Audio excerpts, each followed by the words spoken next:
like talk about the issues, that interest, the community. It is in the Palaver Tree that they are deciding everything, and that's why, in this initiative, we just want it to be, scholarly, and it will be, between professors, scholars, and students. They will be exchanging about like academic issues. So that is the purpose of the Palaver Tree, because, if you go to the university, the students need it. We have been seeing that the need is here. That's why we have tried, to make it happen. And I would like to thank Professor Sen for accepting it.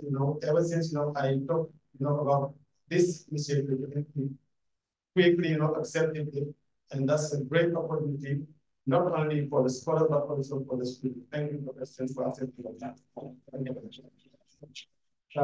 Thank you also the presenters, Dr. Manipa, Dr. Deriman Bade, and Dr. Abdullah Njai. They also quickly accepted the initiative because they have long been friends of the library.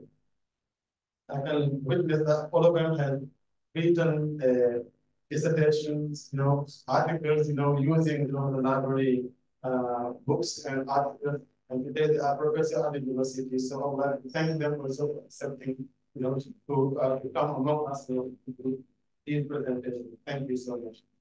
I will not be so long. I would like to let the floor to Professor Sen, who will be our moderator. Thank you.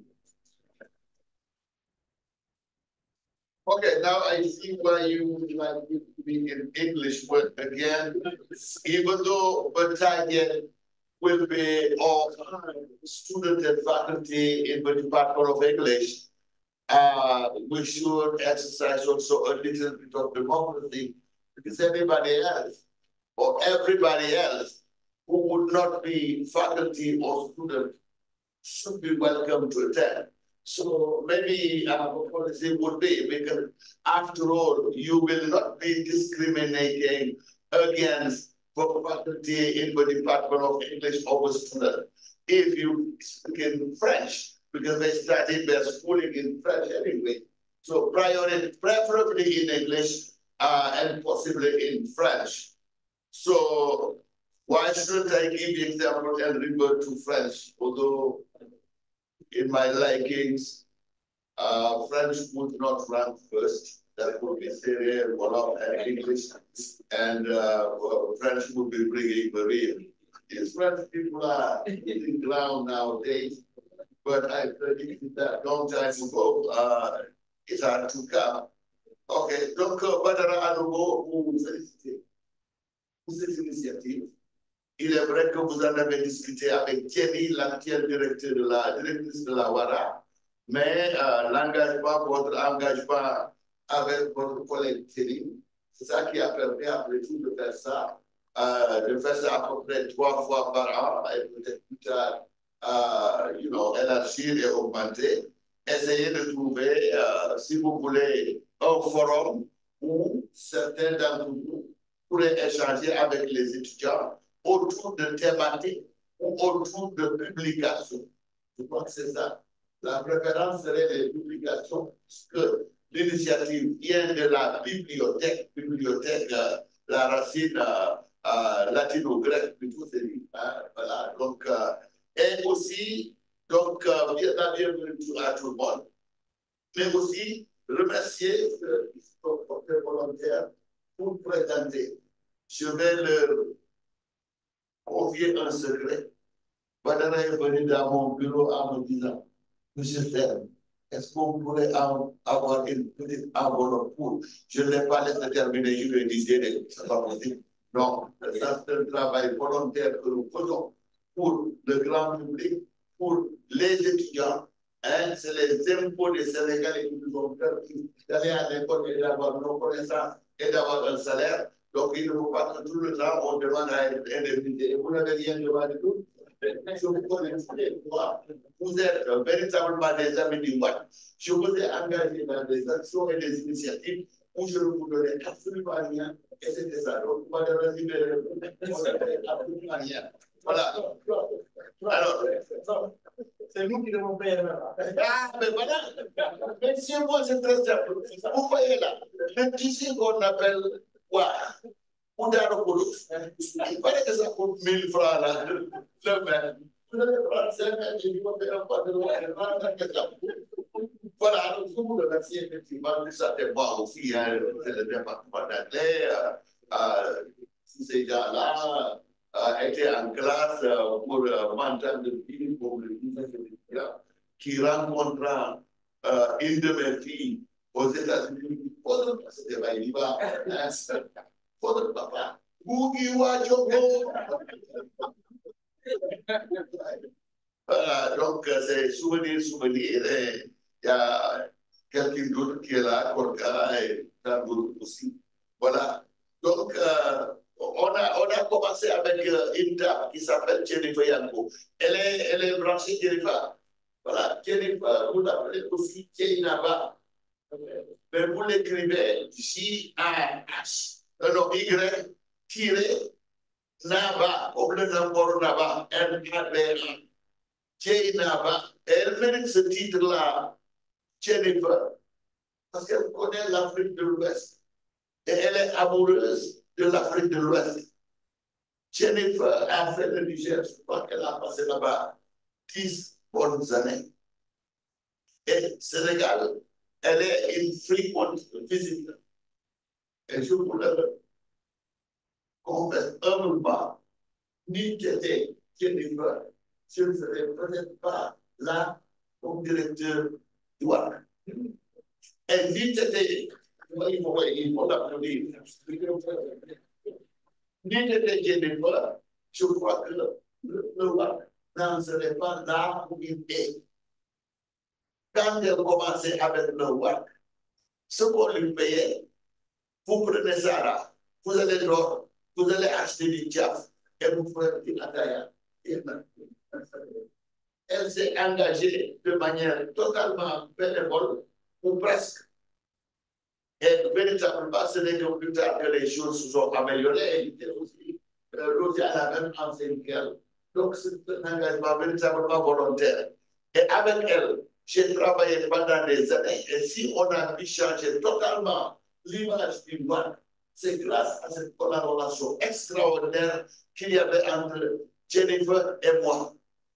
L'honnêteté dans les relations, la franchise dans les relations, un peu de vinaigre dans l'amitié. Des fois, on s'affrontait un peu, mais ça finit toujours par aller au restaurant, bien manger, bien discuter. Donc, Jennifer, merci beaucoup. Jarama Djokanyal, pour ton engagement pour le WAD et ton amour fou pour le Sénégal. Vous ne le savez pas. Elle avait ouvert un compte, elle a toujours un compte ici. Et parmi ses projets, c'était de faire en sorte de se donner une maison ici au Sénégal. Et je ne crois pas qu'elle ait abandonné le projet. Donc, Gadi, il faut encore applaudir Jainaba. Elle est d'intérêt universitaire académique, tout ce qui touche, la diaspora noire d'Afrique, tout ce qui touche l'Afrique. C'est ça qui l'a toujours intéressé. Quand elle est anthropologue ou dans ce secteur-là, et voilà, elle a écrit ce livre sur Martin Luther King. Voilà, et ce qui s'appelle Misremembering Dr. King. Et aussi, il y en a d'autres qui disent l'œuvre inachevée ou le travail inachevé des human rights ou des civil rights. Voilà, donc on va discuter autour de ça. Et vous avez trois spécialistes pour le faire. Vous avez Dr. Camille Delibrance-Zalé, Updating the Giant Triplets through Trumpism. Trump est là en gagne. Il est là pour 4 ans. Voilà. And Abdullah Gai on misappropriating memory and addressing remembrance. And Dr. Papa Malik Ba, Black lives still matter because white America is not challenging enough that responsibility. Donc, without further ado, I'm going to give the floor to Dr. Abdullah Gai. Merci beaucoup. Merci beaucoup, professeur. Bon, je tiens également à remercier Al Badra pour cette initiative. Effectivement, c'est des habitudes de la théorie des boîtes qui nous a permis normalement d'avoir assez de documents à l'époque pour pouvoir rédiger nos mémoires de pensée, mais également notre thèse. Et ils sont toujours disponibles à notre égard. Donc, je tiens à vous remercier également pour cette initiative et pour cette pendant des années. Et je tiens à remercier également tout le reste des boîtes pour cette plateforme, cette tribune que nous offre à nous chercher dans ce milieu et aux étudiants également qui sont là. Merci beaucoup. Donc, on va faire comme propagande, on va essayer de ne pas discriminer ce qui passe seulement en français et ce qui passe seulement en anglais. Okay. So, the title of my talk is Misappropriating Memory and Addressing Remembrance in Misremembering the King by for example. So, I can say that the gist of the work revolves around this theme. So today, if you talk about Dr. Martin Luther King, so the first thing that comes to mind is his speeches. Okay, his speeches. Donc, à chaque fois qu'on parle de Martin Luther King, on pense à des discours qui sont extrêmement puissants, notamment I Have a Dream. On a commencé, we were acquainted with that one when we were primary school. Okay, I Have a Dream. So it is a very sounding speech by Dr. Martin Luther King. Donc, pourquoi déjà le titre Misremembering? Quand on dit mis en anglais, c'est pas qu'on fait mal, mais on fait mal. Ok, pour misremember. Quand on dit mis, c'est ne pas faire. Mais quand on dit miss, c'est qu'on ne fait pas. On se souvient de lui, mais de quelle manière? Est-ce qu'on se souvient des choses les plus importantes par rapport à la théorie? Aujourd'hui, si vous allez aux États-Unis, vous verrez beaucoup de boulevards, beaucoup de symboles qui portent son entraînement. Ok? Donc, est-ce qu'il y a quelqu'un qui est un jour férié aux États-Unis? Ok? Donc, c'est un jour férié, c'est au mois de janvier, je pense, fin janvier, n'est-ce pas? Mais est-ce que c'est suffisant? Est-ce que ce symbolisme-là qui est assez puissant d'accord? Est-ce que c'est suffisant par rapport à ce qu'il a eu à faire, à ses héritage? Donc, dès la deuxième page sur l'ouvrage, l'auteur dit, we are left with the memory of a timely and powerful orator who led the successful non-violent movement for civil rights. Donc, c'est quelqu'un qui est connu, is very renowned for his non-violent approach of civil rights activism. OK? Donc, ce qui le caractérise, un peu comme Gandhi avant lui, c'était quoi? C'était son approche de non-violence par rapport à ces. Okay, good. All right. So now we are going to go back to English. Yes, or we have to switch. Okay. So again, today if you talk about Martin Luther King Jr., the first thing that comes to mind is his speech. Okay. I have a friend, especially which is a very powerful speech that we were all acquainted with as early as the primary school. Okay. So what does Jennifer Yanko want to show or acknowledge his work possible in the misappropriation of memory? What does it mean? She said we dishonor him, but strive for the record his concerns to provide a measure of social justice, in which all of his civil rights leadership was grounded. Okay? And she adds that Dr. King and his memory have been done a great violence by the size of his full voice. So what does it mean? It means that some images are very well known and remembered. Okay? So the Montgomery goes back up. Today everybody's aware of that because images have been coming over and over again. The Birmingham campaign also, which was a prolonged campaign resistance against widespread racial discrimination, and the Selma Montgomery March.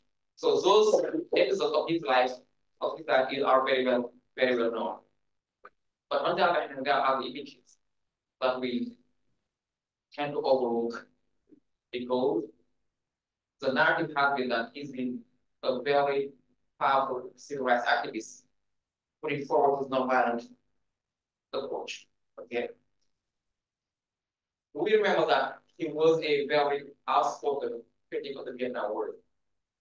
It's a very important point. He spoke out against the Vietnam War, they don't get involved in Vietnam. So he went to rallies in New York or Chicago. But those images are not very well remembered. He was also present in the Selma riots. We know about early 1990s Selma riots, right, in Los Angeles. But the first one in August 1965. So he went there to defy the economic conditions and police brutality in the African American community. Okay, so today we talk a lot about police brutality against Black people. It was already the case. Okay, and he already spoke out a lot about against it at that time. So he called upon us to rethink our society and the forces that threaten it. Was very clear about what those forces were. So he put forward what he called the giant triplets: militarism, materialism, and racism. So for him, those three forces are intertwined: militarism, materialism, and racism. So at that time already, and I can also give some references about some important books about what he called Palaver Tree. It has a book by Michel Alexander. It was published in 2010. Okay. The new June Code, mass incarceration in the local awareness. If you look at the ratio or the incarceration rate between African Americans and other groups, especially white people, look at the discrepancy between those races. Why? Because it is a society that the American society, it also has for the book Tan Codes, between the work and me, published in 2015, where he calls some people belonging to the mainstream dreamers. Why does he call them dreamers? Because they decide and they prefer to turn a blind eye to what is happening right before their eyes. Meaning a society which is also marked by structure or systemic racism. There was that debate after Obama was elected president about whether or not America entered an era of post-racial society. And then we also what happened, what followed in the wake of Obama's election with the murder of Trayvon Martin, etc., and the other ones, causing the Black Lives Matter movement, which was very, very important in the 2016s, 2016, 2017. And the question of colorblind racism was already invoked many times by Martin Luther King, especially in the very first speech delivered in 1957. So, I quote another important passage in the book, where we can see that he's focused also on social conditions and economic conditions of Black people, but the whole American population, by and large, was very important. The civil rights movement under Dr. King's leadership was instrumental in advancing President Johnson's war on poverty. Do you remember that? President Johnson's war on poverty. So at that time already, the Vietnam War was underway. And Martin Luther King was against the war, as well as other Black African Americans. But their stance against the war wasn't really put forward by the mainstream. So, though it was short-lived, it did make significant difference in the nation. So the overall poverty rate in the United States dropped from over 17% in 1964 to just over 11% in 1973. Much of that attributable to the programs introduced by the war on poverty. So why is it important to remember that? Why is it important to remember that? Because the same mistakes are being made by the American government or have been made by the American government.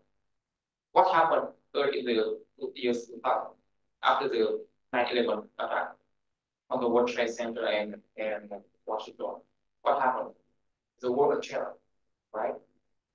It was a new rhetoric by George W. Bush Jr. And So the Vietnam War could be, let's say, likened to the war on terror. Why? Because instead of investing in what could improve the living condition of Americans, the US government decided to invest billions of dollars in war in some nations like Afghanistan, like Iraq, etc., where thousands of lives were completely destroyed. And we know about Iraq, for example, we know that the evidence that was given by President Power in the UN platform were fake. Okay. So I have here another quotation, very important. I'm afraid that our government is more concerned about winning an unjust war. That's about Martin Luther King.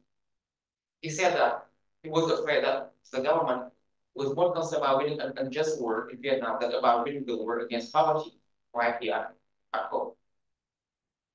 So, what happened in the year 2000? Remember about the crisis, economic crisis of the subprime mortgage, okay? Beginning in 2007, right, or 2008. So between 2006 and 2010, the proportion of people living in poverty increased by 27%. 27% between 2006 and 2010. And at the same time, the US defense budget went over to $700 billion. $700 billion. 6 times the Chinese defense budget. While the poverty rate was increasing in the nation. And why is it still important to remember? To address memory is a macro. Today, as of today, what is going on in the world? We have the Ukraine versus Russia war, right? In which US is very involved.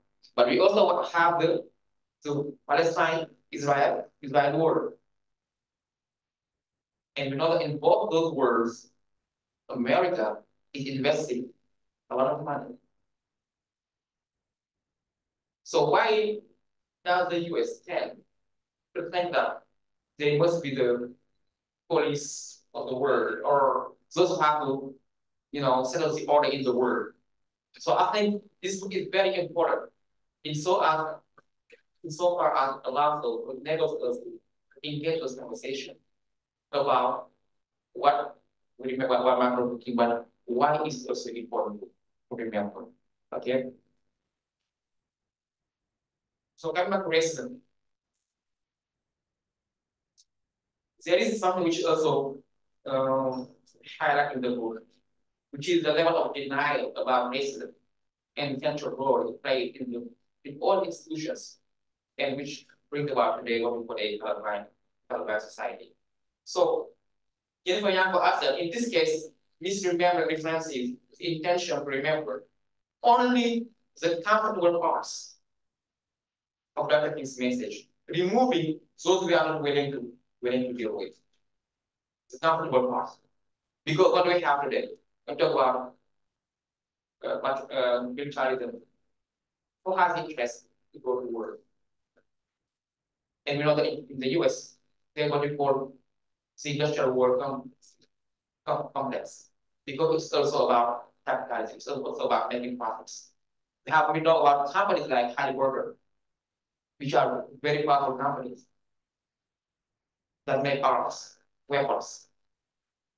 And they need companies in order to provide and prosper.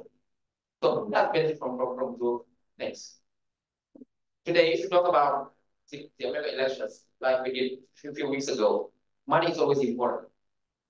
Okay, especially those big companies that fund the campaign of those people. They have militarism, and also you have materialism. But unfortunately, it doesn't benefit the whole population. What is happening is that it is only let's say, a small proportion of the population that benefits from let's say, 87% of the wealth. So the discrepancy between the poor and the wealthy is getting bigger and bigger. So, another thing which is important, and which is being overlooked also, it is a march on Washington.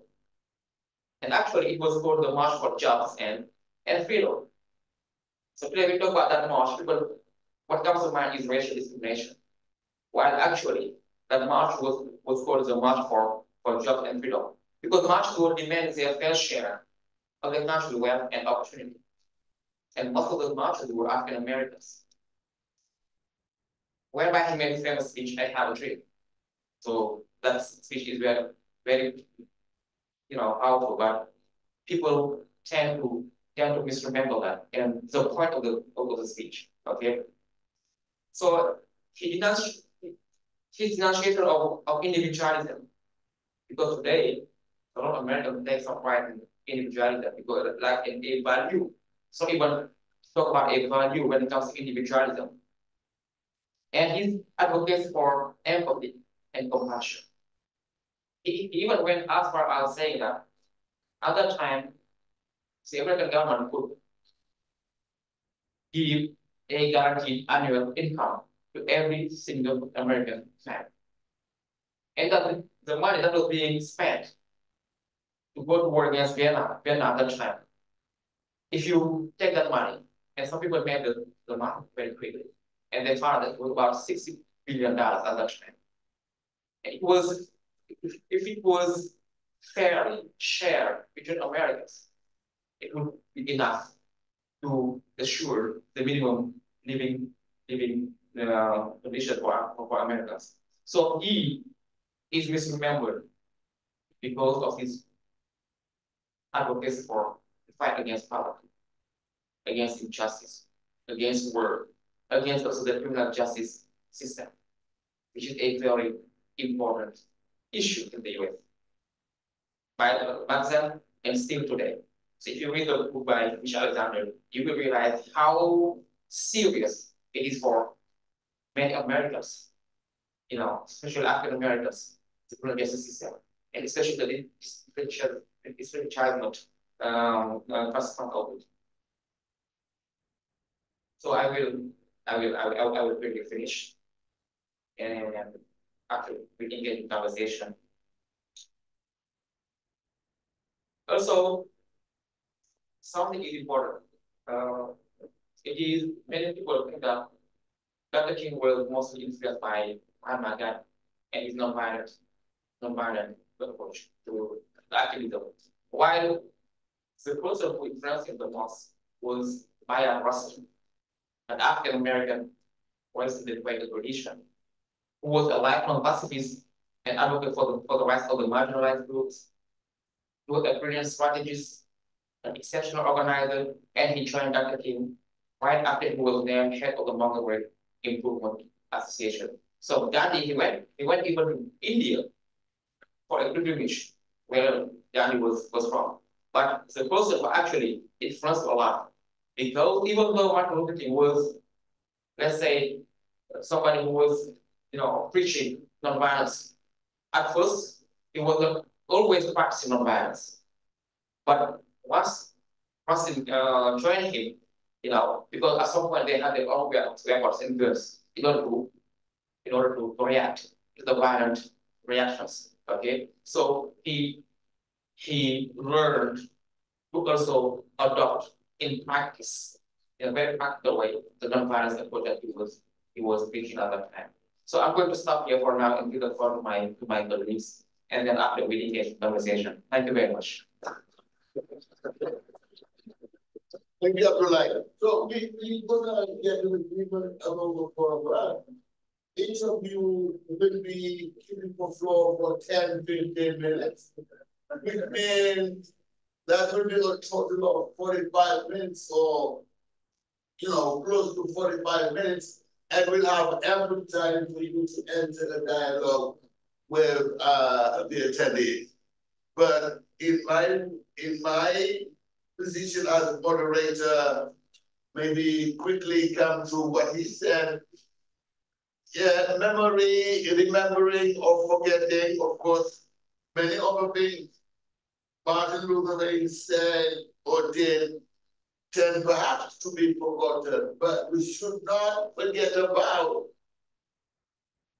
the results of Martin Luther King's labor.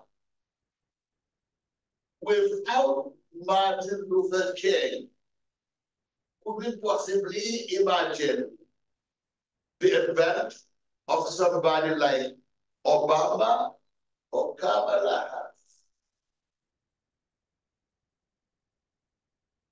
Without the hippie movement in the 60s,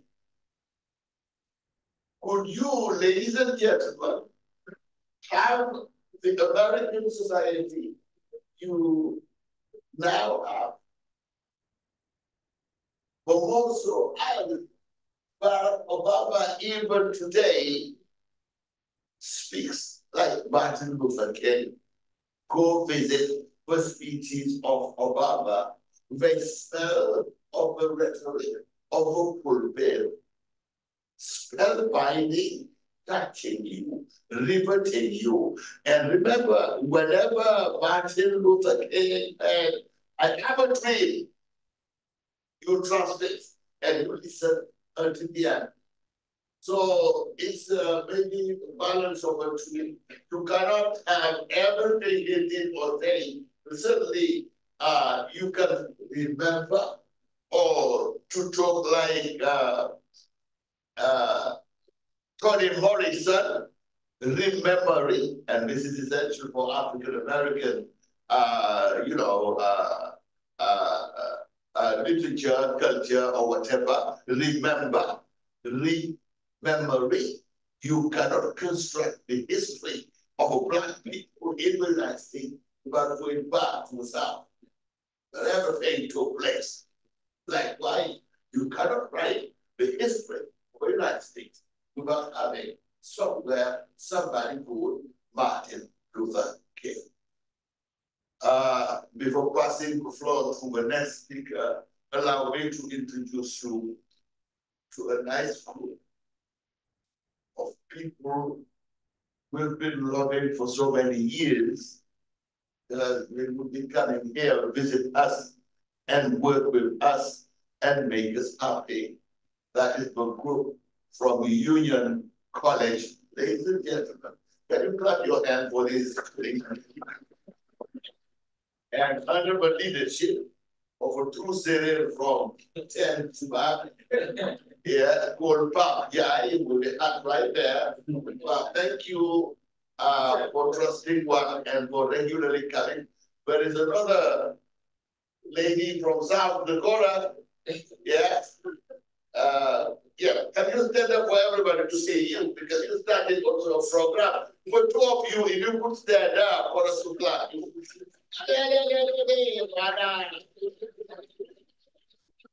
We have to clap you because this is what God needs to survive.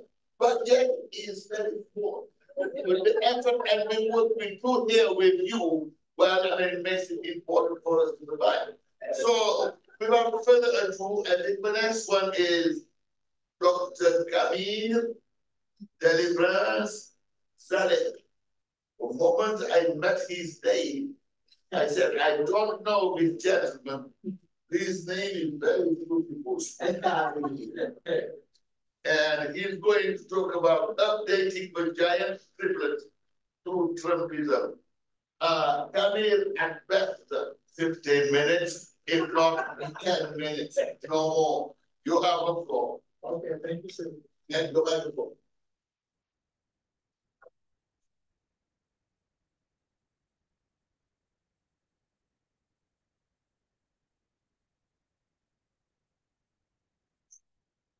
Okay, thank you, Professor Sen, for giving me the floor. It's always a pleasure to come to WARC and present. So, what you could, as you said, it was. So, we are very always pleased to come here. So, my topic dealing with misremembering Dr. King. I have chosen to focus my talk on updating the giant triplet through Trumpism. So why? Because it's about remembering Dr. King. So how America is has been, progressing in terms of race. And suddenly we have someone like Trump popping up. So that's the question. And that was in 2016, actually, we had Trump. And then, so why Trump is coming back? So it means a lot. Everything, everything, it did, hadn't it been, the rich white man, he wouldn't be president again. That's the case. So that's why I would like to focus on that and just try to reconnect it with Jennifer Yango's book. Because, she has been born in America about the future of race, but people are not paying much attention. That's why we keep having someone like her. And I can ask you one question. If you're familiar with the Project 2025, so you see, so how come America is everything that happened with Martin Luther King? We had Barack Obama, making progress, but it seems like, America is making giant step forward, but sometimes, yeah, it's just crazy. So, and that's why I would like to deal with that topic. And just to say that despite all of the state and federal laws, race is still the issue of the 21st century, to paraphrase W.E.B. Du Bois, who once declared in regard to the 21st century. Additionally, the great scholar interested in diversity once attempted to define race in this way. I quote, race is a concept of society that insists there is a genetic significance behind human variations, skin color, that transcend outward appearance. However, race has no scientific merit outside of sociological classification. There are no significant genetic variation within the human species to justify the division of races. So this is a quote made by sorry, yeah, that was a quote made by I forgot. Yeah, you don't remember. Yeah. So this definition beyond historians describes how race can well determine one's mindset in a certain way that benefits some and discriminates against others. But the point is that those who benefit from it are often blind to that reality. Not because they are not willing at all, but surely because they have never been taught or awakened by the way in which the system maneuvers. The systemic racial discrimination included in the enslavement of Black people, where for generations white slave owners were able to build empires of finance that still are benefiting their descendants, while the descendants of those who don't produce that wealth are still lagging far behind. So for that, let me quote this beautiful quotation. As a nation, we had in 1863, that was back then during the Emancipation Proclamation. And in the years following, the change to repay the damage wrought by slavery. Serious efforts were made by a small group of the million citizens, but there was never the political will necessary to see.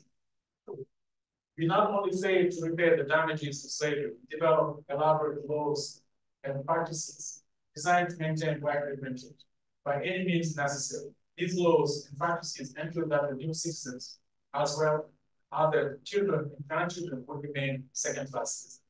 So this is also a quote by Jennifer Yango on page 77. So Jim Crow laws, with its collateral dynamics of lynching, rape, discrimination, like talking about one trouble, were the major causes of the Great Migration. Thanks to the aftermath of the Civil War of 1965, rural African American Southerners with even more opportunities in the North, since racism and prejudice was seemingly less harsh over them. But even whites who were against slavery, to the point of being close to Northerners with even hard times. Having repulsed with violent reaction was somehow a response to the prevalent racial motivation, the outlandish language used to undermine Black's socio-economic output market. Poverty and failure, the life were linked in a subtle way with Blackness by implicitly putting forward the laziness and lack of physical professionalism in crucial times, but wealth was distributed through commercial lives. So I quote Jennifer Yango here, page 35. The culture of poverty was an idea that became popular in the 1960s as a way of explaining why some people are poor. Poverty, according to this theory, is an consequence of the behavior patterns of poor people. This theory has been discredited, but that has not prevented it from becoming lodged in the national psyche. Young people continue to absorb the idea that poor people are responsible for their crimes. In a recent conversation with an otherwise intelligent and compassionate young teacher, I was struck by the claim that, among other things, I quote, poor people don't have the value of saving, seem to have escaped the notice that they have nothing to save. I raise this because it points to a major blind spot in dealing with poverty. The culture of poverty friendly leads us to look for the roots of poverty in the wrong places among the poor. It deflects our attention from the culture that produces poverty by its policies and practices. So this is a quotation by Yankee, page 35. So as a spokesperson of the civil rights movement in its nonviolent form, he was, through his leverage, trying to reach the hearts and minds of those who kept running the machine of oppression. In his reframing and reconceptualization of violence by turning it into a weapon against the oppressed, Dr. King was very vocal against that brutal reality and provocative as well to the systemic blindness of mainstream America. With respect to his ecclesial approach, rooted in African engagement against violence inflicted upon his community, King's law for universalism would be felt in his protest activism by fetching from the Bible the teaching of Henry David Thoreau, including quoting. So I quote, Yanko highlights in this regard, that is on page 39. The political climate has, however, become far less serious, if not outright hostile, toward those who find themselves in the grips of poverty. The idea that there, but for the grace of God, go on, has been edged out by the widespread belief that people living in poverty are responsible for their own life and therefore have no claim on collective resources. This is a convenient belief for those who do not wish to share the national wealth. That's young people paid very much. So where on the shore model in which the American society operates by maintaining certain people to a class level, while favoring others, Dr. King declares the way we go from here, chaos to community. I quote him, the richer we have become materially, the poorer we have become morally. So, and the control of Africans in the US to maintain the overall power structure demonstrate in many respects how some, not only detrimental but unethical practices have been implemented in one single step again. I quote again, Jennifer, page 56. To a national shame of the nearly 200 anti-lynching bill introduced to the US Congress. The latest of these in 1952, not one was evidence. Not one was evidence. Page 56. So Yango, in a beautiful and subtle way, recalls how America has not been paying much attention to the meaning of race in current periods. I can quote again, Yango, page 58. Today, there are two main interrelated ways in which racism occurred to disenfranchise African Americans. In the disparate production of poverty among African Americans and the disparate production of African Americans prisoners. These both have worked over time to prevent African Americans from accumulating wealth and power, and both have been operating to control African Americans since the abolition of slavery in 1863. But the mechanism for which they work are more over time, just as one mechanism is outward, another pops up. James, that's in page 15. So, through laws and policies, discrimination is perpetrated as it could be expressed in a very subtle manner. The way through which the 8th Amendment is applied is an eloquent example.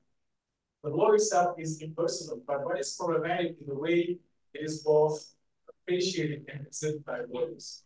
Amendment 8 within the US Constitution stipulates that excessive bail shall not be required, nor excessive fine imposed, nor criminal and unusual punishment. But sometimes what you see is far from that. That retardation could be explained by the lack of political willingness and social concern to get rid of Russian discrimination, despite subtle new forms. The point is that recent studies conclude that through subtlety, Russian discrimination is being redesigned. That explains this assertion according to which, and quote again, the effect of racial injustice are accumulated from one generation to the next. Once set in motion, racial inequality persists, morphing over time in new forms to fill the same function of conferring racial preference to one group at the expense of the others. If we think it will go away on its own, we are fooling ourselves. Racial inequality will not be eliminated until action is taken to reduce it. It is an enormous talent that grows with each missed opportunity. The effort and resources required to establish racial justice in this country are significant. But now, as in the past, the key deciding element will be people's commitment to making racial inequality reality. It will require major transformation, both personal and social and fierce determination. But it can be done. Racial equality and justice will be set in motion with white people who make an honor the commitment to join with African Americans and other racially marginalized groups to demand that our institution change their preferential treatment by race. And when we are prepared to see that gets done, at whatever cost, that's where we will pay 37. Okay. No, yeah, by January, yeah, page 77. So one of the major steps going against white fragility parallels Yanko egging. Okay. Yanko's egging and urging white Americans to create misremembering doctrine when they selectively voted.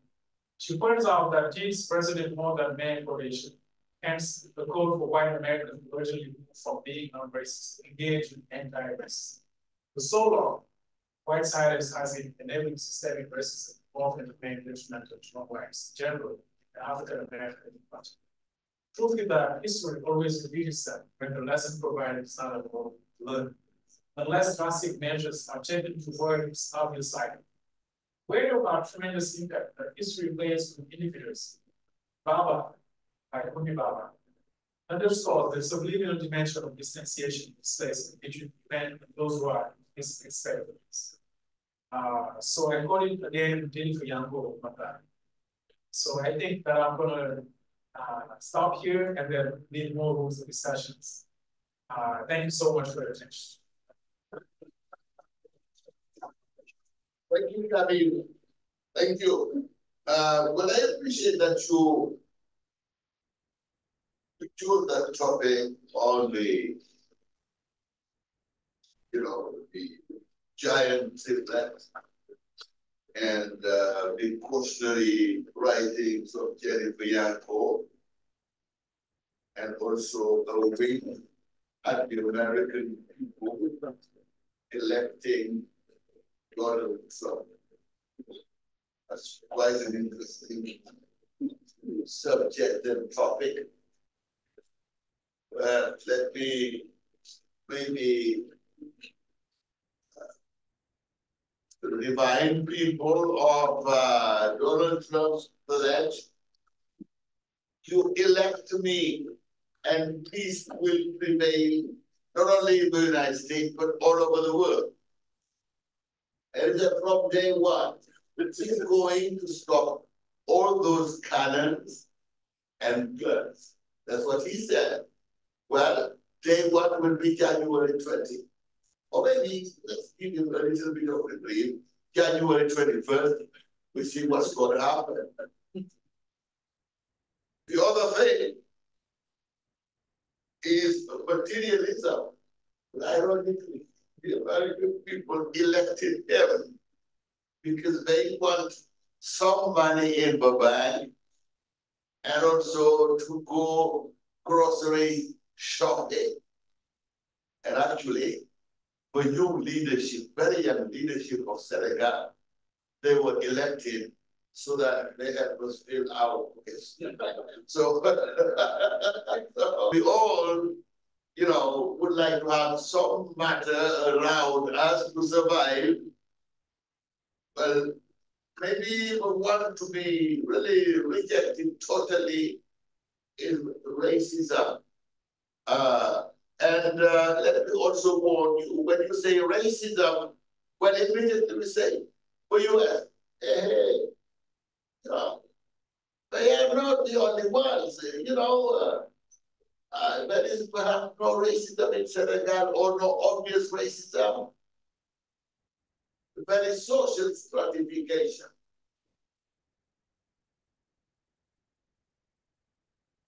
All people are not necessarily equal, even in Senegal. There are some distinctions, some differentiation. Beginning with a gender issue, and that is all over the world. In which country have you seen a situation whereby the rights of women are on a par with the rights of men?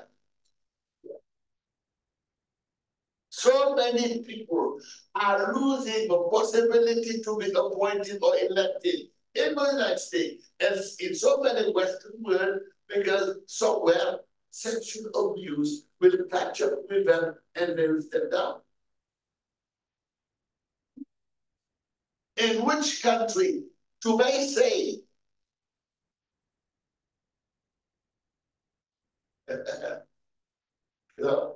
not one man, one wife? That's the title of a novel by Elechi Amadi, a Nigerian writer.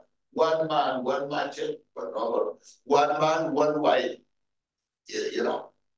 How do Senegalese people rhyme with that? One man, how many wives?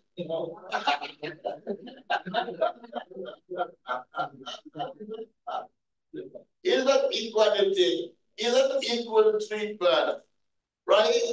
So again, this world has got to remember Martin Luther King, not simply the United States, but we all should remember the wise words of Martin Luther King. Because after all, there are no wiser words than those in the Bible and the Holy Quran, and we tend to sleep over them from time to time, and for some people, forever and a day. But remembering, refreshing your mind is extremely important so that you never forget these, what you call the triplets, or what he named the giant triplets. And without further ado, reminding him that at best it's going to be 10 minutes, or maybe edging out to 15. Our good friend from Europe, Dilbert Eater. But yeah, with Dilbert Eater, we're going to ask him to tell us more about Black Lives Matter, because while America is not challenging enough their responsibility for 10 or 15. Thank you, Bob Maliba.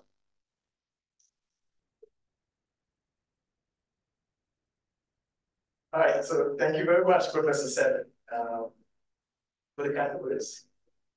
And thank you also to WARC for hosting this, to Adibada for organizing this, to all the audience and my fellow presenters. So what I'm going to do is I'm going to comment on chapter. The three chapters. But I'm going to comment. I'm not writing about it. I'll comment on chapter. So it's chapter 3, basically, and the title is why it matters.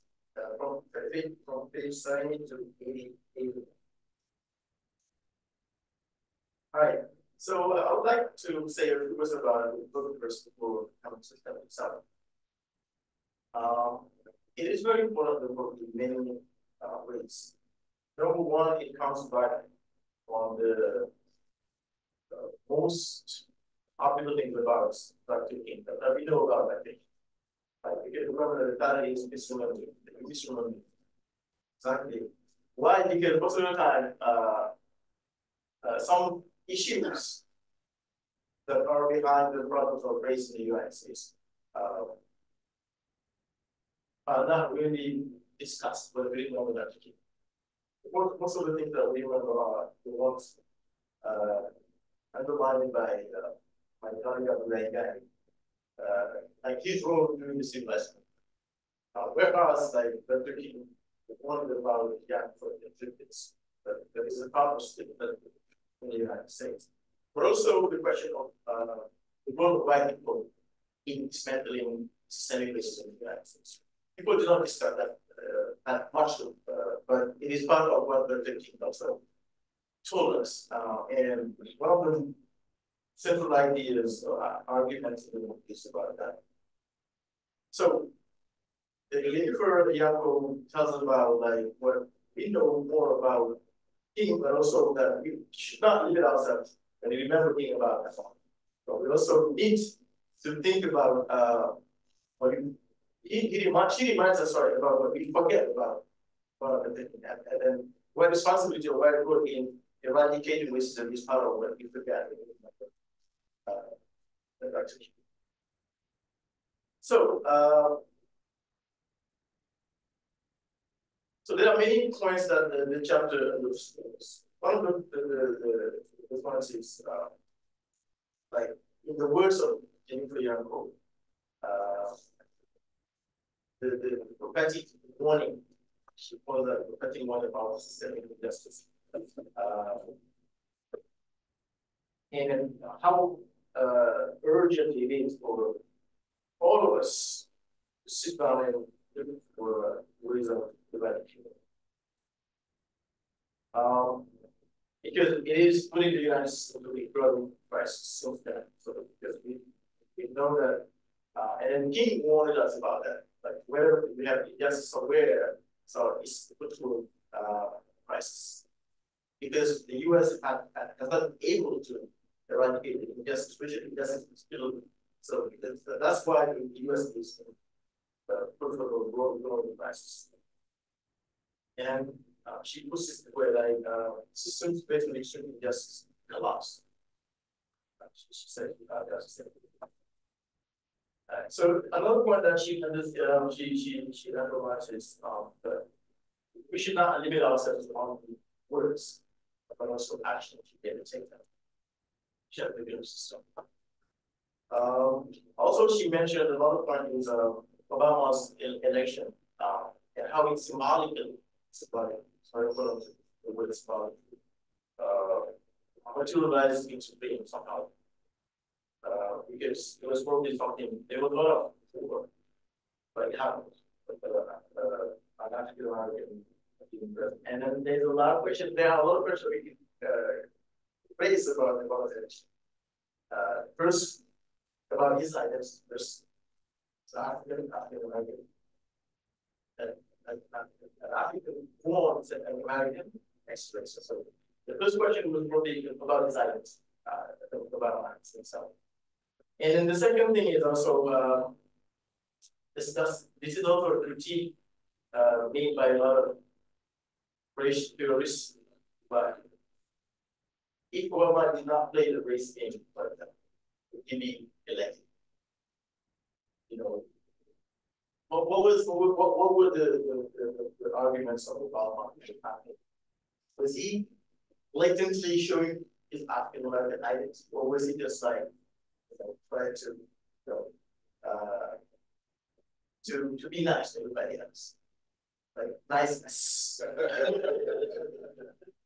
So that's the question. I mean, there are a lot of questions that we could raise regarding Obama's election, even though like it could be seen symbolically as something that represented the wise things, materialized into being. We have a lot of questions about that. And also, like, one important thing that probably contradicts the fact that we could see Obama as somebody materializing this. For me, particularly, was the fact that it was during about that we have the and this is very telling for us.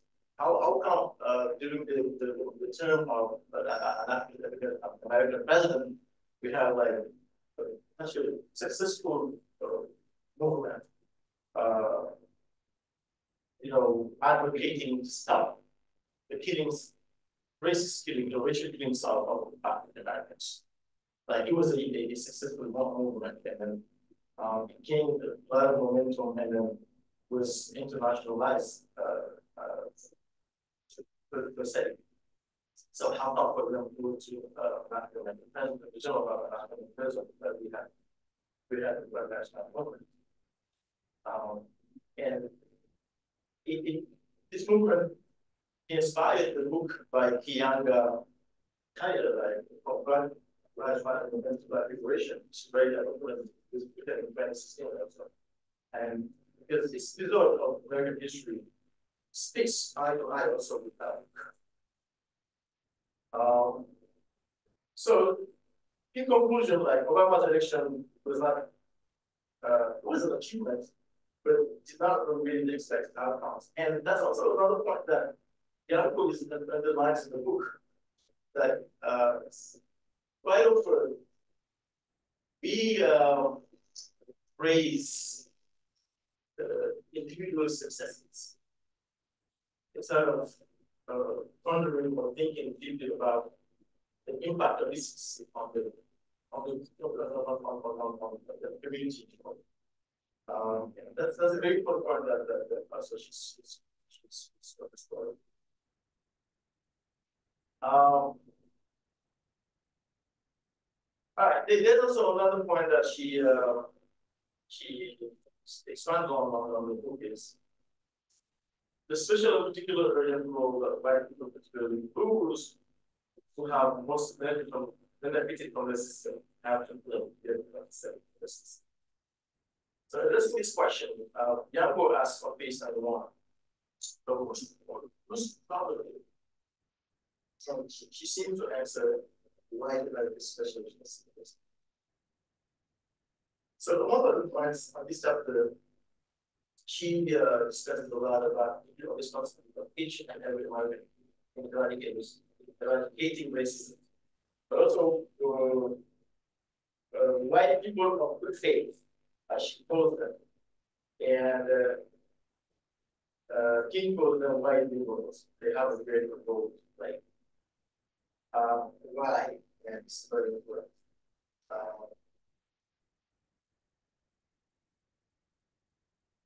They listed a number of things that become obstacle to white people taking responsibility. So even though they underscore like the white community, contributed a lot in the struggle for racial justice in the United States. But you said that right, because at some point they face, for example, threats to their tranquility. The words of Yaakov. A threat to the sense of order, and so a threat to financial and governmental advantages. So they generally they went to strike. So, and then this is very important. The question of fear or threats. And when I was working on this, I automatically had in mind, right? People who's born here. What is like web fragility? Right, doing the actual is very important to really understand. But also, Lewis Gold recent latest publication, field of web consciousness, very important because they speak behind the question of fear and also the threat, right?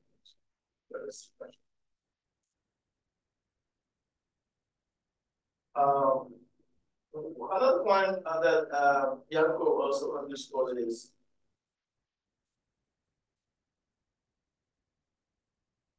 the thing what we call the silent majority.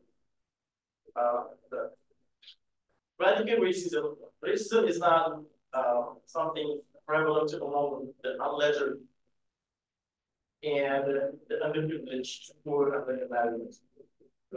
But it is a problem of the silent majority. The majority that does not speak about racial justice, but that should address it, And she said, rather than believing that racial injustice is driven by the rednecks, like those hatred groups and whatever you call them, and the crackers, so racial injustice is more substantially perpetrated by those of us, because she's as well, have been socialized not to know this and not to speak about it. And those who think that racism will go away, if they are just nice to everyone. So it's not a question of being nice, it's a question of being nice.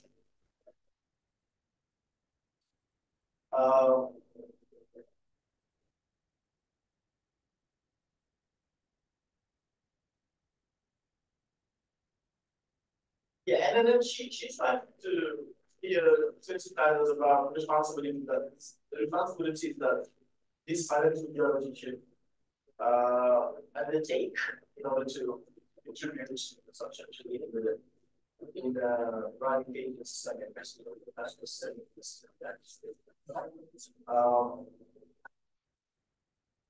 one of the solutions is the state proposing re-educating. Yeah, I have to understand. I've been down. So re-educating the silent majority about their racial something before the street.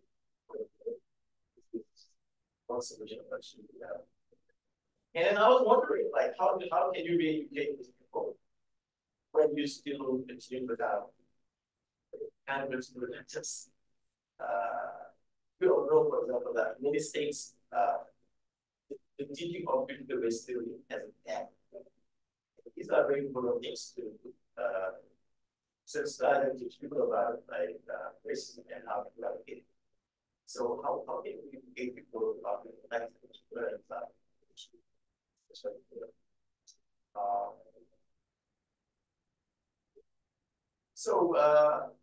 she also listed like programs like right studies, and the question that we might ask is like who teaches this and how they teach it, what are the concepts of that, so that they contribute to educating people. And I love the part where she listed for the performers students. Professor was listening, was saying like how dedicated to research and the publication with the languages. Right? These are some four types of views that she identified as being the observations. She listed the view of where people facing themselves and seeing who they really are. The fear of losing ability to do, which is the fear of retaliation, like black backlash. So, and the fear that the problem is to be solved. And then that's part of the chapter, the challenge for all of us. And she quotes this verses page 78. Justice is not something we can change and that's rather it is something that must be fought for on a daily basis. And then she invited people to revive their memory of everything, to advocate justice, compassion, in a place of the difference and mutualism. Thank you very much. Thank you so much. Thank you very much, Bob. Actually, and thank you guys. Shouldering one's responsibilities is something which can fully describe Jennifer Young. There are so many circumstances I found myself with her where she really took most of the burden of whatever was to be done. And responsibility she's discharging now with all her family show that she's aware of the fact that when you are a member of society, you should be from time to time looking at yourself in the mirror and ask yourself, what did I do right today? What did I do wrong? What did I fail to do? And how I will amend myself in order to do it tomorrow. So it is quite appropriate that you raise that issue of responsibility, because it is the cardinal component of Jennifer Yanko's behavior as a human being, as a member of society. So thank you very much again. So now, I don't know how to proceed. Maybe we're going to give a floor to Jennifer Yanko for a few comments, and we'll engage in an exercise of a few questions, a few answers, and then after that, we'll give Jennifer the privilege to wrap up everything and to release us. Jennifer, are you online? I am. Can you hear me? Yeah. Have you muted your sound? No, can you hear me? No, we can't hear you. We see you. Well, We see your nice face, but we don't hear your even nicer voice. Okay, let me try something else. Oh, I know. It's probably because I have on headphones. Let me just take them off. I do hear you. I do hear you, Jennifer. I think it's on their side. Hello? Do you hear me now at work? Yeah. I can hear you. I think it's on their side. Okay, go ahead. Can you hear me? Yes. Can you hear me now? Yes.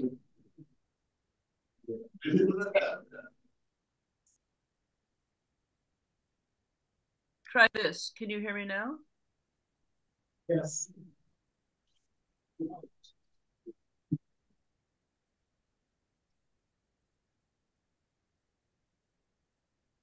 Let me know when you can hear me, and I will. Go ahead. You can hear me? Yeah. We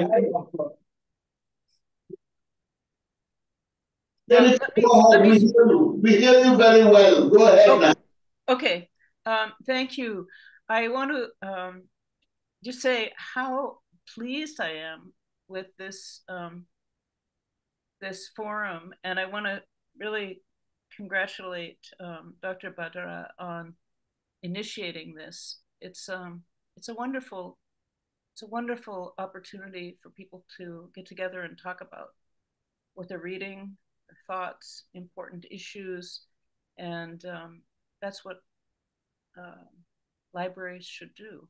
And I'm really honored that this book that I wrote is being discussed, and I'm really pleased and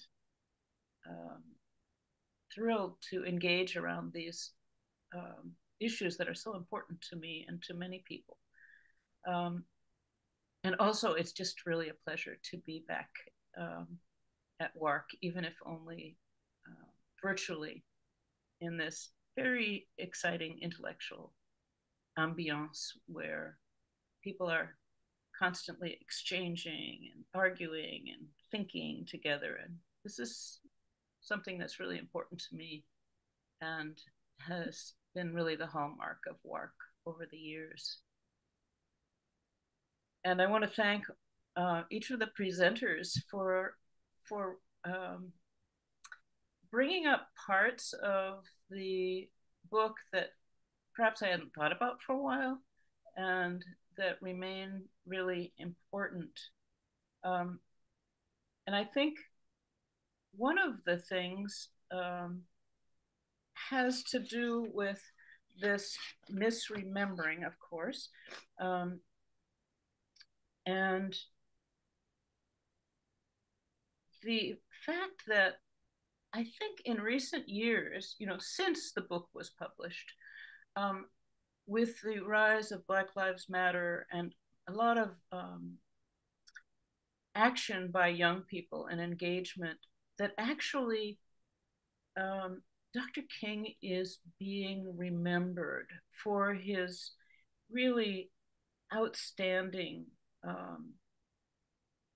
stature as a champion of justice and a really hard-hitting and honest champion of justice, someone who was not afraid to speak out about things that made people uncomfortable. And not only uncomfortable, but really things that led to his own death. So he was really an exceptional leader. And I really am feeling encouraged that this misremembering is, although it continues in some circles, I think that a lot of people are now going back to his work. And one of the things, when I wrote the book, I made a point of not looking in, obscure archives, although Boston University has his archives, but looking at materials that were available to anyone. Like most of the quotes came out of this book, Where Do We Go From Here? Chaos or Community, which was written by Dr. King, and it's available in almost any public library. So this forgetting wasn't because the materials were not available. And I think that's an important thing to remember. I also just wanted to bring up a book that I've just read that I want to put in a plug for. It's called Teaching White Supremacy, America's Democratic Ordeal and the Forging of Our National Identity. This is a book that just came out a couple of years ago that traces history, public school history textbooks, starting in the 18th century up to the present. And you see the erasure of history and the misremembering, the revisionist history, particularly as it concerns the slavery, Reconstruction, Jim Crow, current racial injustice, and the way those themes are dealt with, and often simply not dealt with. You get a better understanding of this, what Dr. Ba was mentioning, this not noticing, just being nice. And it is, as Dr. Kamir mentioned, it's a result of not being taught or being mistaught. And one other thing I just wanted to mention is the international scope of Dr. King's work. I mean, we think of him often as focusing primarily on the situation in the United States, and that's true. But he was really talking about the international system, and I really appreciated Dr. Abdullah's reference to the parallels between the war on terror and the Vietnam War in terms of the ways in which that is a case where you see the giant triplets really coming together. The investment in militarism and violence, which takes resources away from social investments in common good, and is often targeted at groups that are distinguished by their group membership. So in that sense, racism. And I think we can see that in current wars right now, where massive investments are going towards destruction and violence. And at the same time, at least in the United States, we see a real problem with the distribution of social goods. I mean, there are a lot of people who are really suffering here. And at the same time, massive amounts of money that could be addressing those problems is being used for destruction. And one has to look at, who benefits in this system. And I think that's an important question that Dr. King was actually asking us to look at. So anyway, let me see what people are interested in talking about. And thank you again. I'm just really excited to hear people's comments and observations and insights. So thank you. Thank you, Jennifer. If you are not taken up by maybe other activities, we would crave that you stay on, and we'll get back to you before wrapping up.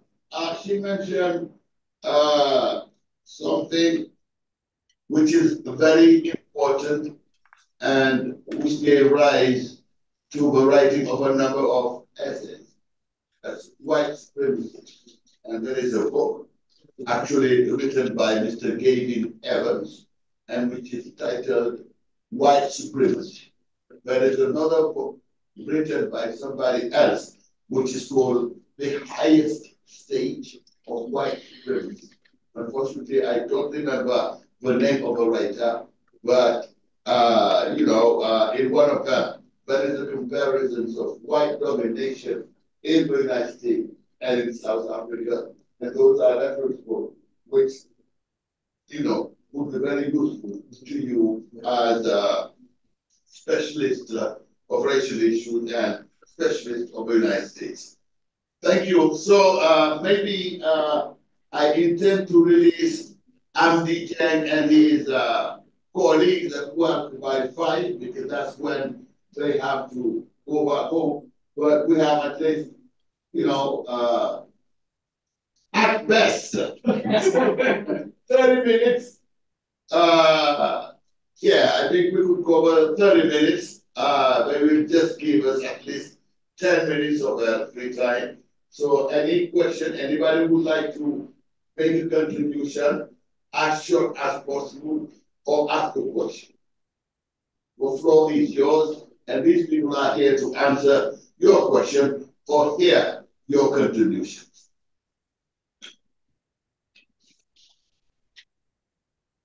Okay. So by the way.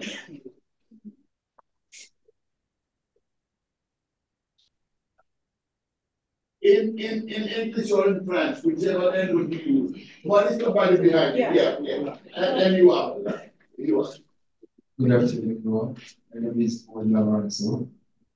I missed the rest of the conference, but when I just entered the room, I heard something interesting when Professor mentioned the issue of President Trump. Today, we talk about Martin Luther King, and everybody knows his legacy. I just have one question: is it still the legacy of Martin Luther King in the United States? Because I think there is a specific dimension of humanity that Martin Luther King teaches us. But today, you look at what's going on in the US with the rise of putting the states at the center and having that ambition to schools and communities. And if you remember that when was the space of 1963, and you can remember that dream of bringing everyone together as it is today. The question is still the United States.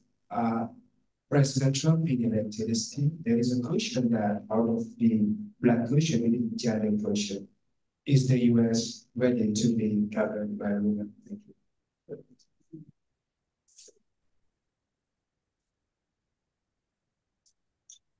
Good afternoon to everybody. I thank you all for your insightful presentation. I have a question. During your presentation, we talked about specifically Dr. Bass' presentation. They say it's not a question of being nice, but it's a question of taking actions.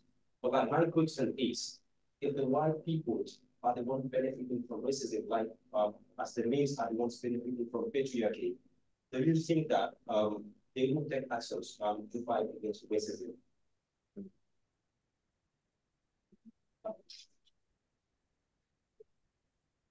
Merci beaucoup. Thank you so much for those really interesting presentations, and also to Dr. Yacob for the explanation and actually about the book, which I find fascinating and still relevant today. I'm curious, with the rise of Trump, I think it's interesting. I'm not exactly sure when the book was published, but I think with speaking about the current election, it's really important to, as you all mentioned, look at racism, but also how it's weaved in with socioeconomic class and with gender, because in this recent election, all three of those were critical in Trump being elected. And so I appreciate your remarks about the culture of poverty, the groups of poverty, and how that harkens back to Martin Luther King Jr. as well. But one thing I'm curious about, and I would love to hear Dr. Yacob's perspective on this as well. I appreciate the discussion of how the silent majority could become educated or educate youth, and the role of education in fighting racism, not only racism though, sexism, questions of socioeconomic class, but currently in the United States, there's this problem of demonizing knowledge. And I appreciate that this is organized by the library, because there have been movements to ban books, censorship is on the rise, but even in higher ed, K through 12, all the way through higher education, where we're not, people are afraid, frankly, teachers and professors in higher ed, to teach about these issues, to learn about unconscious bias, to discuss questions of privilege, structural racism, or structural anything, right? Policies and how those impact us. So in this current day where the white liberals, frankly, are often being attacked in higher education, how do we move forward to discuss these issues and come up with solutions and be aware of problems and dismantle racism and sexism? How do we do that when we can't even discuss it in many cases? We try, but those are policies that are put in place at the state level, at the national level, where we're not able to, even if we want to.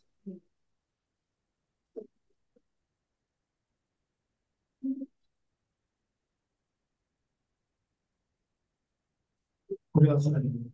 Thank you very much for your brilliant presentation. I just want to thank you, panelists, for the work that you did here.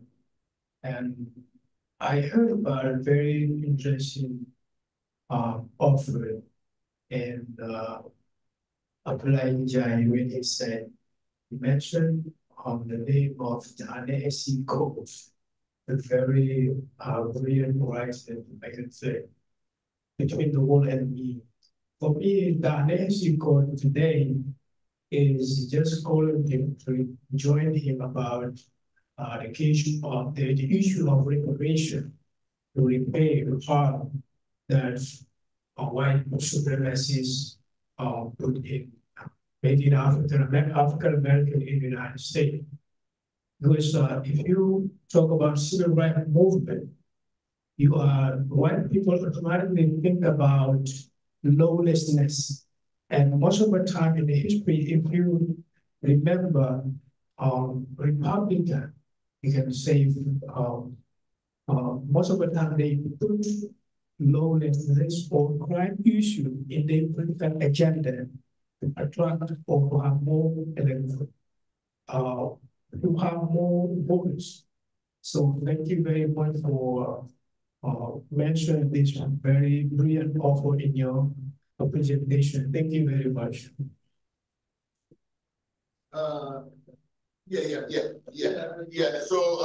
it's going to be Bob Jai, and I am reminded of the fact that there are some people following online, somebody like Ronald Jones and somebody like Baba Kafai. So if you want to take the floor, you go ahead, and then we'll try to give them the opportunity to speak.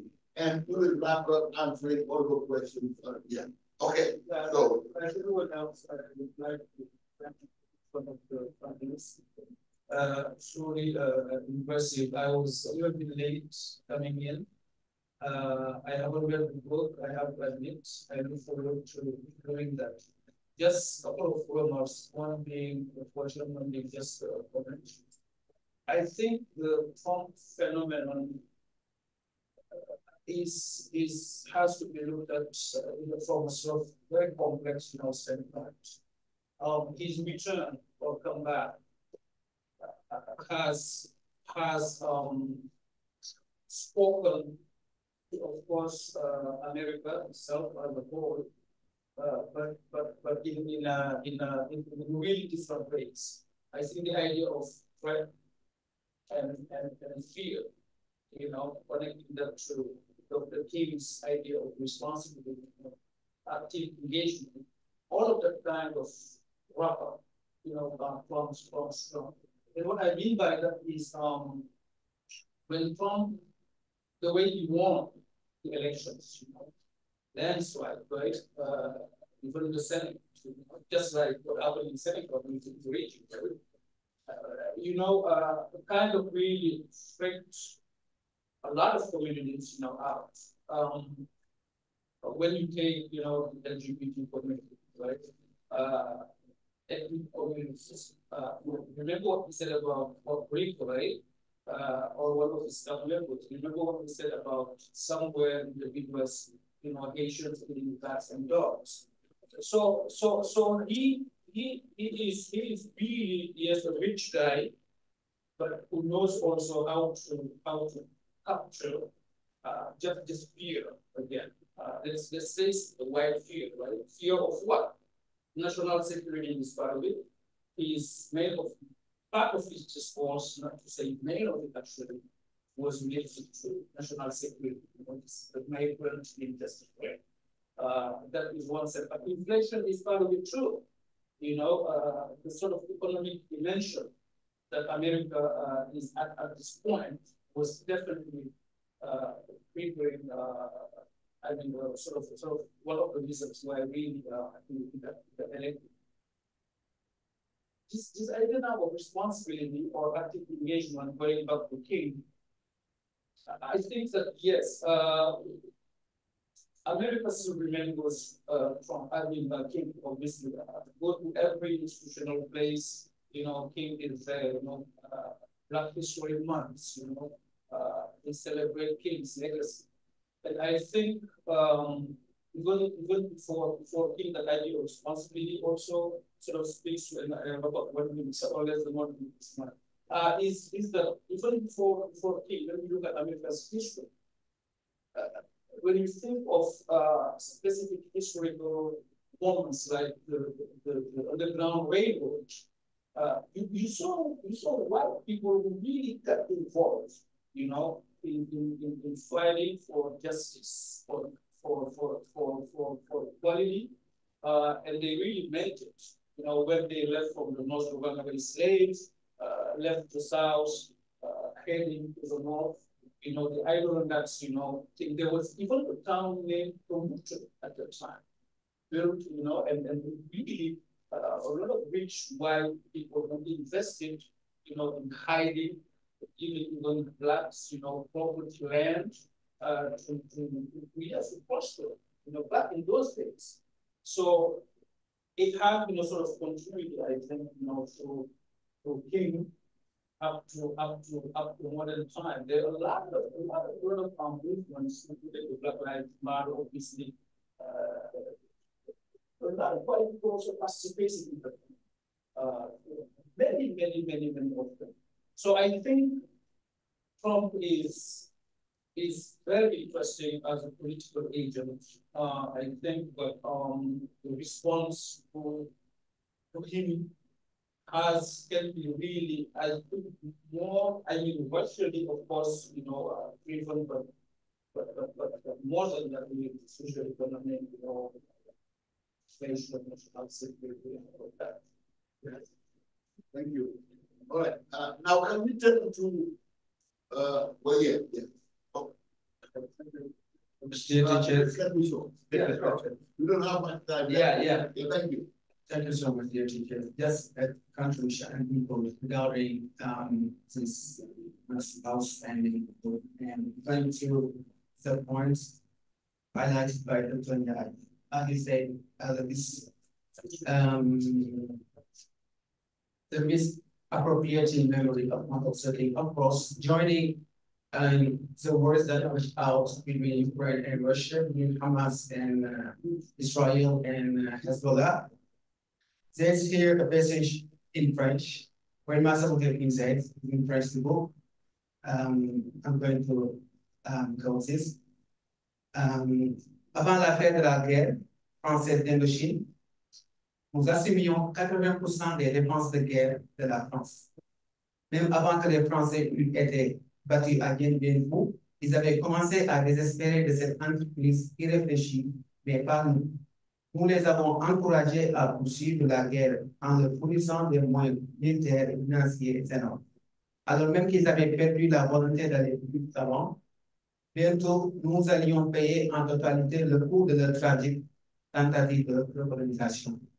Ce passage montre tout simplement que what Martin Luther King said is going just to highlight what the United States experience with the wars between Hamas and Israel, and that the United States of America spent a lot of money in order to embolden this injustice because, Hamas, I think the victims are Christians.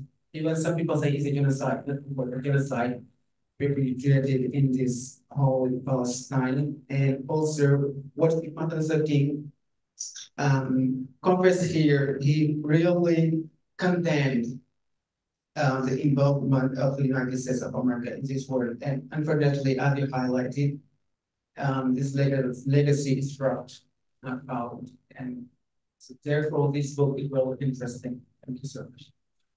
Thank you. So, two more people before we revert to the presenters for their comments. If Rhonda Jones is on, we will give her the floor, but I will remind her of the fact that I will be in Chicago and she'll be taking me to a nice Brazilian restaurant called Fogo de Chao, where you eat till you drop. Literally. So, Rhonda, remember that and take the floor now if you are on.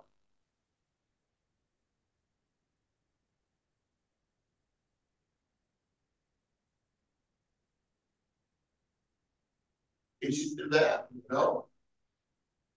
If Rhonda is not on, we will give Babacar Bai. Yeah. Okay, so maybe in that case, we will refer to the presenters. I am sorry about something with me. When you tell me it's going to be 2 hours, it's going to be 2 hours. You cannot possibly tell me it's going to be 2 hours and I drag on for 3 hours. That's not me. So 2 minutes to each of you. You answer.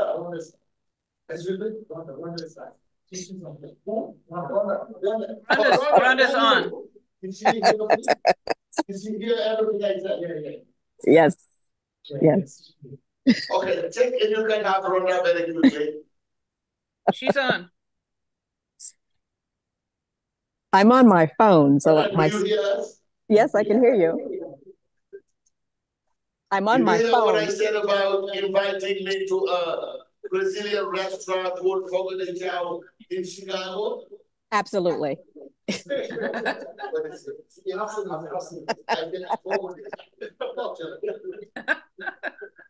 Good meat. Meat is excellent. But that is, by the time you finish eating, you have to pay your minimum of 100. But it's really great. So Rhoda, it's up to you. Can you say a few words? My audio is not great. I'm getting a lot of feedback. I could hear some of the presentations. Some, of course, were in French, but I'm congratulating all of the panelists on a job well done. I think it was a very, very, very robust conversation. I'm so happy. I just texted Kamir Deliverance, and he reminded me, because with the time difference, I would have forgotten.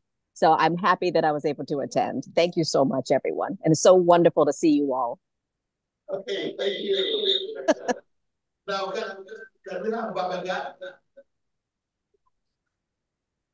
Is Babacar available?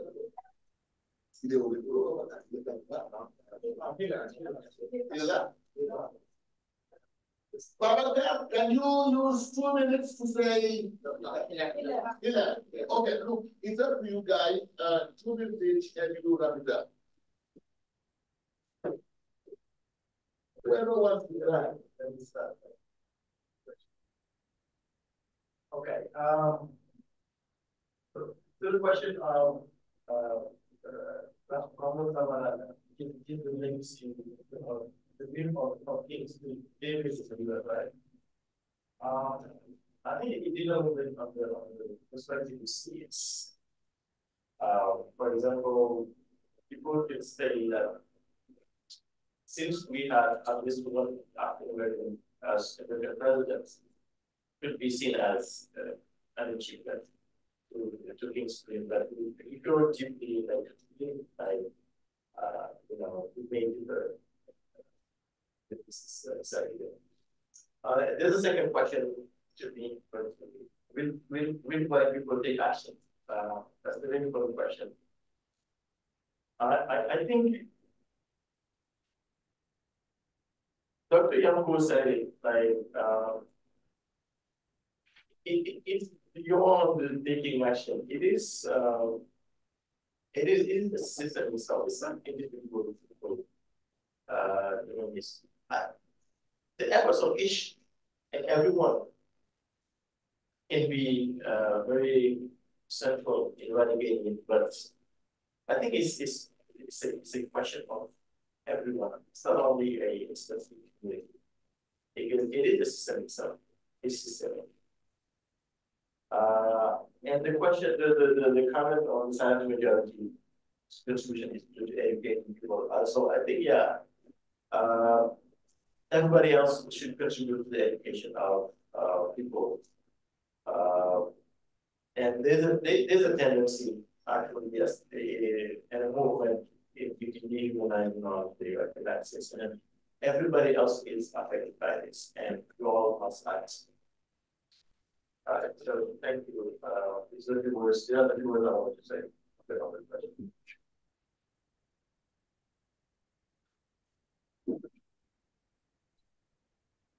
Okay, thank you. I'm not going to be long. I just wanted to say that when you ban books, it's part of a political system where you make sure that people will not witness change. It's not on purpose. So by activating like fear, for example, telling people, okay, your culture is being threatened, or these immigrants, they are, bringing diseases here, or, it's urging white people, like, white people, for example, to fear everyone who is not white, for example. And make sure that non-Christian, for example, especially Protestant, can fear, those who are not Christian. So all that, is part of the process, making sure that, America will not change. It's done on purpose. So sometimes, Trump might say some stuff and people might be laughing, but it's, it's well planned. Yeah, it's well planned. So that's what I wanted to say. Thank you so much. And thank you, Professor WARC, Abdi, Professor Sen, for providing space for that. Thank you. Thank you. All right, thank you very much. So I would like to have a presentation by colleague.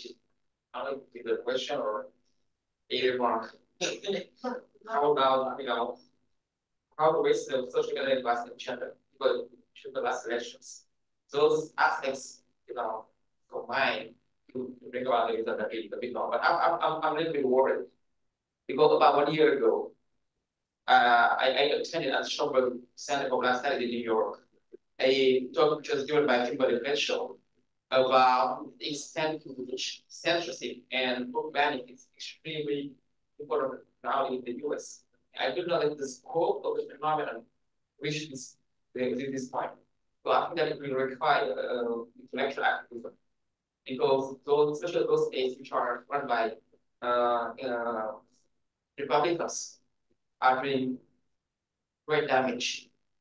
Even the like the most of the post I think can you imagine? So it is a phenomenon which is very worrisome and we can be worried, but I think it will require really, some intellectual activism, really activism like the college and probably that Michael can show.